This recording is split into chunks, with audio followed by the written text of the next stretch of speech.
All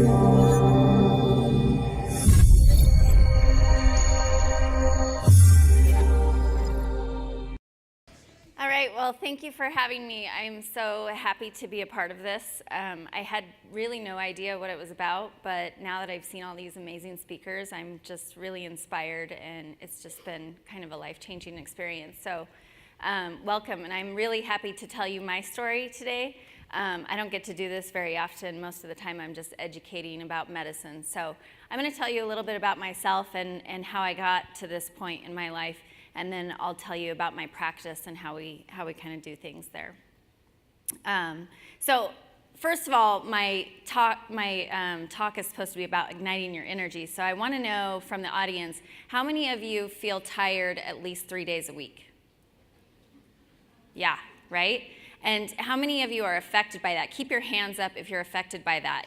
And for some of you, that may be, it's affecting your productivity at work. For some of you, it may be affecting your ability to eat healthy and cook and exercise. And for other people, it may be affecting your time with your family.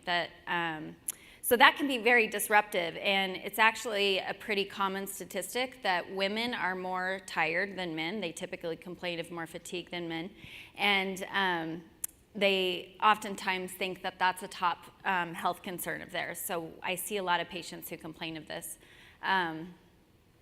So let me tell you a little bit about me, and then I'll circle back around to the fatigue issue. So I've always wanted to be a doctor. I don't know where it came from, but when I was about 7 or 8 years old, I told my parents that I was going to be a doctor, and I wanted to be like my pediatrician. So you can see here, whoops, I'm going too fast. So you can see me here as a young girl that I'm helping to take care of my baby sister, and as a 15-year-old girl, I'm helping to take care of my brother. That's what I like to do. I like to take care of people. And everybody here is talking about how you have to ignite that light that's inside of you and do what you love. And I don't know where it came from, but I've always had that light. I've always wanted to be a caregiver. But at the age of 15, about a year after that second picture was taken, I was in a traumatic car accident, and it changed my life completely. I was actually on the verge of death. I was in the ICU with 2 collapsed lungs on a ventilator, and I barely survived that. But I pressed on for some reason. I had a mission in life. And I went through rehab. It took about 2 months as an inpatient through rehab. And I had to retrain my body how to function. I had to retrain my legs. I had to learn how to go pee again. It was very, very difficult. And there were many, many times where I wanted to give up.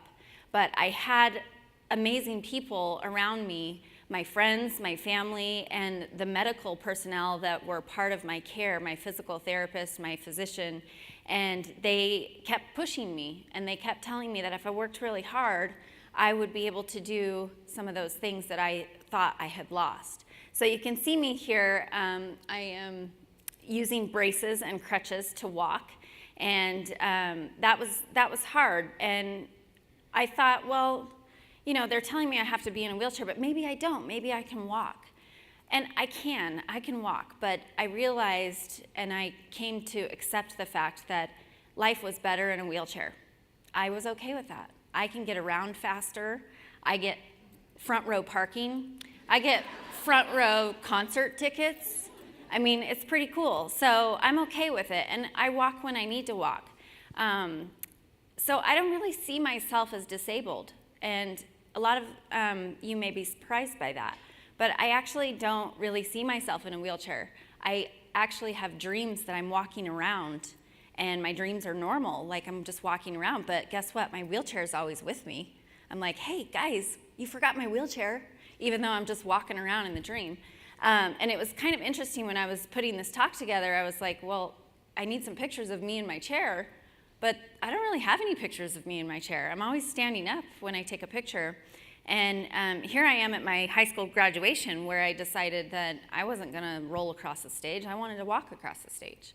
So that's not really my story. That's the point of this, is like, yes, I overcame something that was difficult, and many of you probably can't relate to that. And that's okay, because I have other things to share. I want to tell you that what doesn't kill you will make you stronger, for sure. I'm definitely stronger coming out of that experience, and I definitely look back and go, that happened to me for a reason. I learned something from it. I learned that if I put my mind to something, I can actually overcome anything, no matter what people tell me. So that physical change to my body didn't change who I was inside. It made me stronger. It made that light burn a little bit brighter. And I still wanted to become a doctor. So after all of that, and I actually was more inspired to become a doctor because of the caregivers that I had during that time. And I was told, you're not going to be able to be a doctor. I mean, you're in a wheelchair. How do you think you're going to go through medical school and do that? And I said, well, that doesn't make any sense. I can do it if I want to. Doctors use their brains, not their bodies. So I'm going to just go ahead and do it. And I've just kind of always been one of these people who, well, if you tell me something, I'm just going to go ahead and prove you wrong. So that's what I did. I went into medical school, and here I am halfway through. This was the mid-year point when we do a little graduation ceremony. And medical school was fine. Like, the first 2 years is just sitting in a classroom learning stuff, and so I didn't really have to have any accommodations. The second 2 years were a little more tough. I had to do rotations in the hospital, and I did have to have a few accommodations, but all in all, I wasn't that much different than my peers, and I graduated on time, and that was pretty exciting, another notch in my belt that I had accomplished something. But the accident and the rehab and medical school, those have not been my biggest challenges. Interestingly enough, it came later. So when I started my residency program in internal medicine, I had no idea what I was getting into. I thought, well, I got through medical school, I can do it. I can do anything. But residency was hard. So for those of you who don't know, after medical school, every doctor has to go through a program where they basically do on-the-job training. It's a minimum of 3 years, depends on the specialty that you choose, and they make you work like a dog. I mean, I was working 80 to 100 hours a week. You're only allowed to take 4 days off a month, and sometimes that's not 1 day a week. Sometimes you work 10, 14 days in a row before you get a day off. Our shifts were about 12 hours a day, and then every third or fourth day I had to work a 24-hour shift and get no sleep whatsoever. And we're taking care of really, really sick patients in the hospital. So you see me here with smiles, but most of the time I was in the bathroom crying. I was calling my mom and telling her I wanted to quit because it was so hard. It was the hardest point in my life. I couldn't take care of myself. I couldn't eat the way I wanted to eat. I had to eat at the hospital, and the food that they serve there is not very good, and it's not very good for you. I didn't have time to exercise. I was super stressed, and I obviously was extremely, extremely fatigued. So I know a lot of you can relate to those symptoms. And I started to have health problems, and I was only 31 years old. So I started to have heartburn and irritable bowel syndrome and allergies and fatigue and weight gain. And a lot of these things are the common symptoms that my patients come in and talk to me about. So I did what most people do. I went to the doctor, and I said, God, I just don't feel good. I need some help. And what did he do? He said, well, here's a pill. This is a pill for your allergies. Why don't you go ahead and take that? Okay, I'll take it. And then, oh, here's another pill. This will give you energy. It's called Adderall. It'll help you focus, and it'll give you energy so you can get through your day. Okay, I'll take that. And then here's another pill. This is for your heartburn. It'll take it away so you can eat whatever you want. Okay, I'll take that. So I took these pills. You know, I'm in my early 30s, and I got through it. So I finished my residency program, and I started my new job, and I started to have anxiety, or actually, because I was such a hypochondriac from being trained in all this medical stuff, I thought I was dying. So I thought I was having like a heart attack or a blood clot in my lungs or cancer or something. So I went to the doctor again, and I said, there is something wrong. I need a CT scan. You know, I'm like telling her what I want. I need a CT scan, I need an EKG, I need a chest x-ray, I need blood work. And she's like, okay, sure. So we do it all, and guess what? It's all negative. It's normal. And I'm like, well, there's something wrong. And she's like, yeah, I think you have anxiety and maybe you're a little depressed. So here's another pill. It's called Prozac. And I'm like, what? I don't feel depressed. I don't feel anxious. I'm in the prime of my life. I just finished the hardest thing I've ever done in my life, and now I have this job, and I'm making good money, and I feel good about my relationships, and I don't understand why I'm on 4 medications and I'm only 33 years old. And so I said, I don't want to take this. I'm not going to take it. I got to figure out what's going on. So I started doing my own research, and I actually stumbled across functional medicine. So functional medicine is different than what I was trained and what most doctors are trained to do. This is the disease model of both functional and conventional medicine. So at the canopy of the tree, the leaves of the tree are basically what modern medicine is. It's a divided system where if you have a problem with your heart, you go to the heart doctor. And if you have a problem with your lungs, you go to the lung doctor. And if you have a problem with your stomach, you go to the GI doctor. And everything is segregated. And they don't think that the body functions as a whole or in unison. So they treat everything as if it were its own entity. But functional medicine has a different perspective. It's the roots of the tree. So if you look at the root cause of the condition, then you can actually treat all of them at once. And I wanted to find the root cause of my condition because I knew I didn't need to take 4 pills to survive at the age of 33. So I learned about the importance of gut health and nutrition and sleep and exercise and how all of that affected me. So I went on to have an evaluation. First, I had hormone testing, and I was found to have high cortisol and low progesterone. Of course, my cortisol was high. I had just been like through one crazy time after another. And my progesterone was low, probably because my cortisol was high. But learning about these things actually helped me treat them and understand how to treat them. And I'm going to talk about that in a second. But then I had some nutritional testing, and I learned that I was really deficient in B vitamins and antioxidants. And why is that? Well, probably because I was eating like crap, because I was eating hospital food every day, and I wasn't getting the nutrients that I needed. And not only that, but I was taking this medication that blocked the absorption of my nutrients because it took away all my stomach acid so I wouldn't have heartburn symptoms. But that wasn't the solution because I need those nutrients to function well. That's why I was so tired, because I didn't have B vitamins. And then I did a gut test and found out that I had a bunch of bad bacteria and not enough good bacteria in my gut, and I wasn't digesting and absorbing my proteins and fats. And I assume this comes from the fact that, yes, I was eating bad, but also because when I went through that whole ordeal with my accident, I had 6 surgeries before I finished that whole thing. And I had been put on antibiotics every time I had a surgery. And then I was getting infections after surgeries. And so I had to be on antibiotics for those. So I was just loaded up with all kinds of drugs during that time, and it really wreaked havoc on my gut. So I was able to take this information and go, okay, I'm going to start practicing stress reduction to lower my cortisol. I'm going to breathe and relax and handle my stress better. And I took a little progesterone, which helped my anxiety. And I started taking some B vitamins, and I started eating better, and I started to take a probiotic and a few supplements to heal my gut. And I got better. My fatigue went away, my heartburn went away, my irritable bowel syndrome went away, I lost weight, I was sleeping better, everything was going great. None of this was taught to me in medical school. None of it. It's crazy. None of it was taught to me. All I was taught was to pull out a prescription pad and write a prescription when somebody tells me they have a symptom. So I don't do that anymore because it didn't work for me, and I know it doesn't work for my patients. So I have turned around the way I practice. I still work at the hospital, and I still pull out the prescription pad there. But conventional medicine has its place. It does work, especially when you're extremely ill and you're in the hospital or you have an emergency.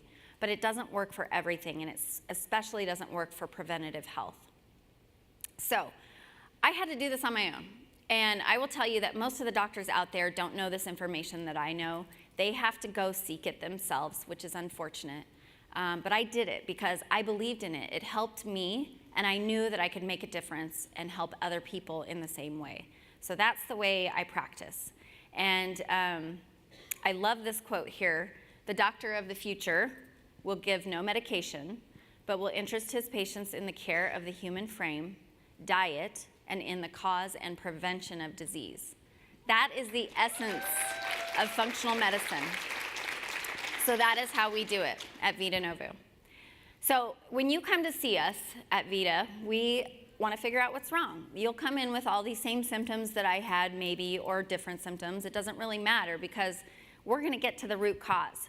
How do we do that? Well, first of all, we spend an hour and a half to 2 hours with you on your first visit. That's like unheard of. Like, how many of you have been able to spend that much time face-to-face with a physician or a nurse practitioner or a PA?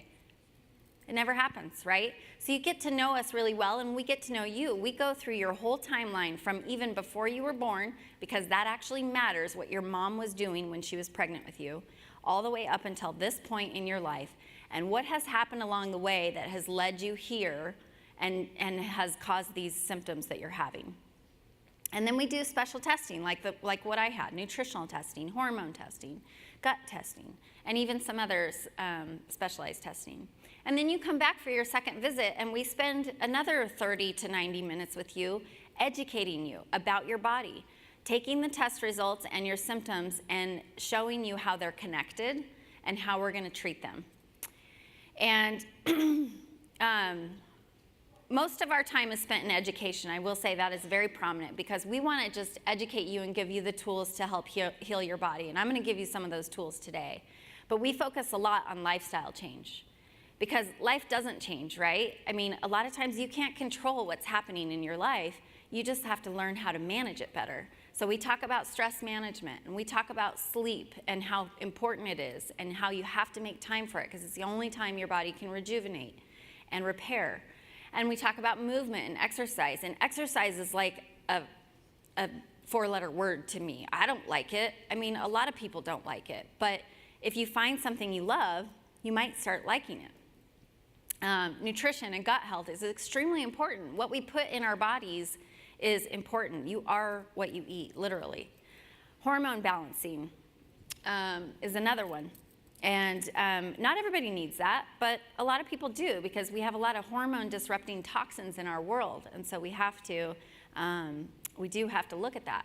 And then detoxification is important for some people as well. Not everybody, but we do live in a toxic world. You can't live in a bubble. You're exposed to it all day long. It's in the air you breathe, the glasses and bottles that you drink out of. It's in your food, so it's everywhere. So we look at all these things, and this is how we treat our patients. So let's go back to that slide of all those people that are tired. The thing is they're not all tired for the same reason, right? And that's what the personalized approach is. We're going to actually sit down with each person and figure out why they're tired and why their lives are so affected by the fatigue. And everyone is different. So we'll figure out different causes. And remember, it's all connected. So the first thing we start with is, how are you sleeping? Because, gosh, if you don't get enough sleep, 7 to 9 hours a day, you're not going to feel like you have enough energy. And that's just the bottom line. So we have to work on sleep. And we don't just give you Ambien. Like, you don't have an Ambien deficiency. You don't need that. So why aren't you sleeping? We got to figure that out. We got to figure out what is going on in that brain. And so if we make all these connections, it's pretty miraculous how within a couple weeks patients will come back and go, gosh, I am feeling so much better. This is so amazing. And I'm taking a few supplements, but I don't have to take medications and prescriptions with side effects. So I'm going to give you some advice today to take home so that you can start to do this on your own. You don't necessarily have to come and see a functional medicine practitioner to feel better and to lift your fatigue. So here we go. So the first thing you can do is change your diet. Because guess what, guys? The research shows if you change your diet, within 2 weeks, you'll actually change the bacteria of your gut. You'll create more healthy bacteria if you start to eat healthy. And that means vegetables. We got to eat our vegetables. A lot of you may not know what that means. Like, I don't know what to eat. I don't know what is healthy. And that's okay. So I'm going to teach you that here in a second.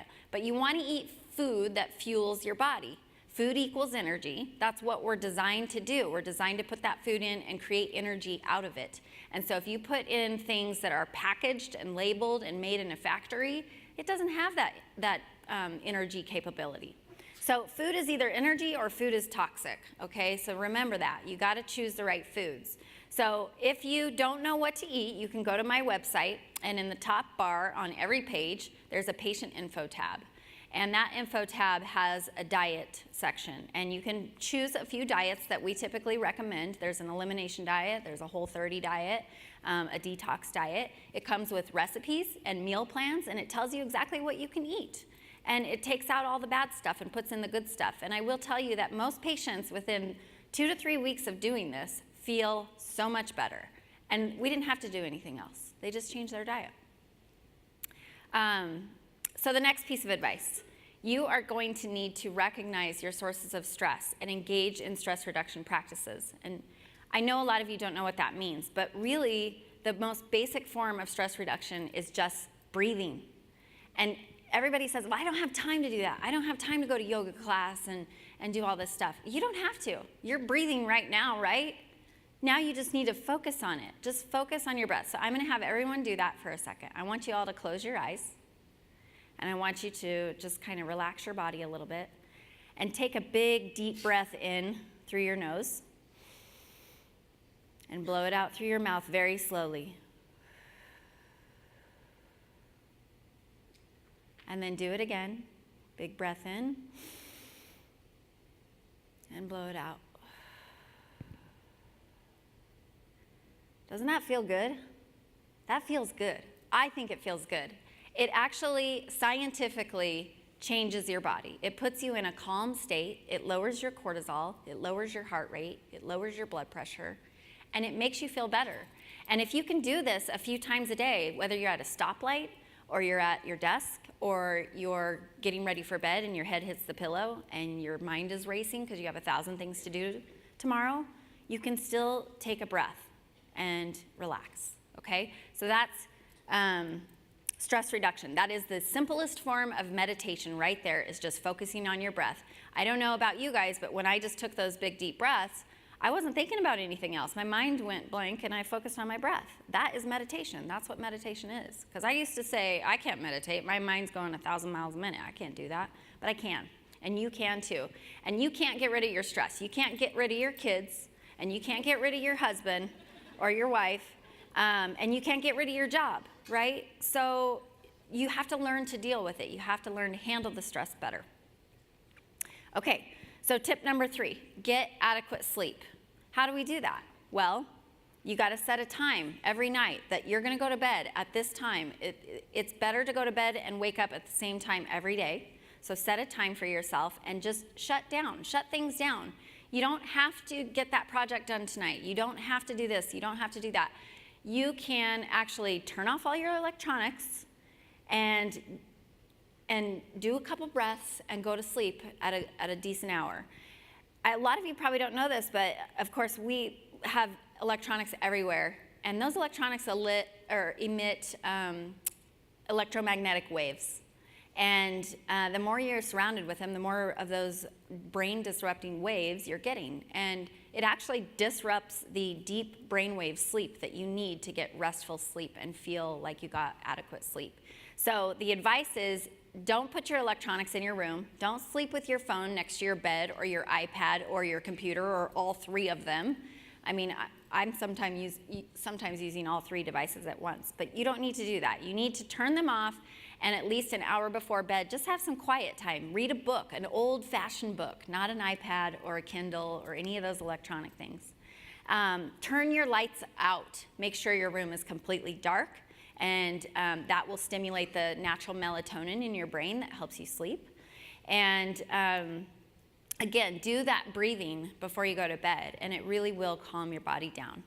Now, not everybody can sleep that way, so we have extra tricks. If you come to my office and you're like, I still can't sleep even though I followed all of your advice, we have supplements that we can use that help stimulate some of those calming neurotransmitters in your brain that will help you get to sleep without giving you Ambien or Xanax or any of those things. Okay, number 4 is movement and exercise. Like I said, for some people, exercise is a dirty word. Like, some of you love it. I mean, you love CrossFit, or you love lifting weights, or maybe some of you would rather just ride your bike with your family. I don't really care what you choose, but your body likes to move. And when you move, I think somebody yesterday said, I don't really like exercise, but I love how I feel when it's over. So I just tell myself, it's going to be over soon, and then I can get there, and I feel great.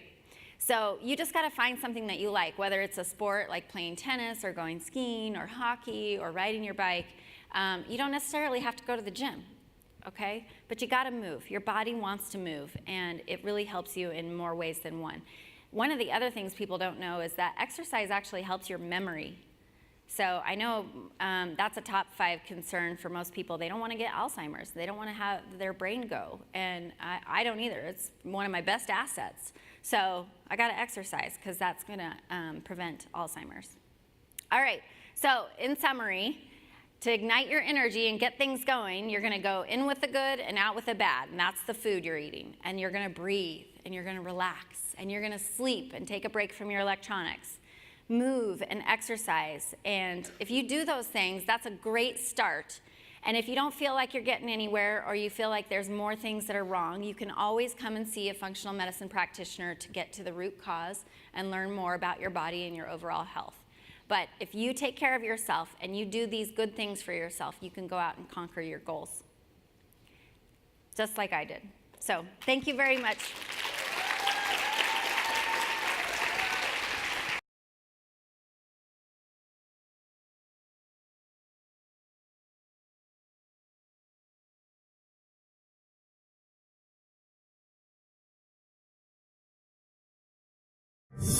Yeah.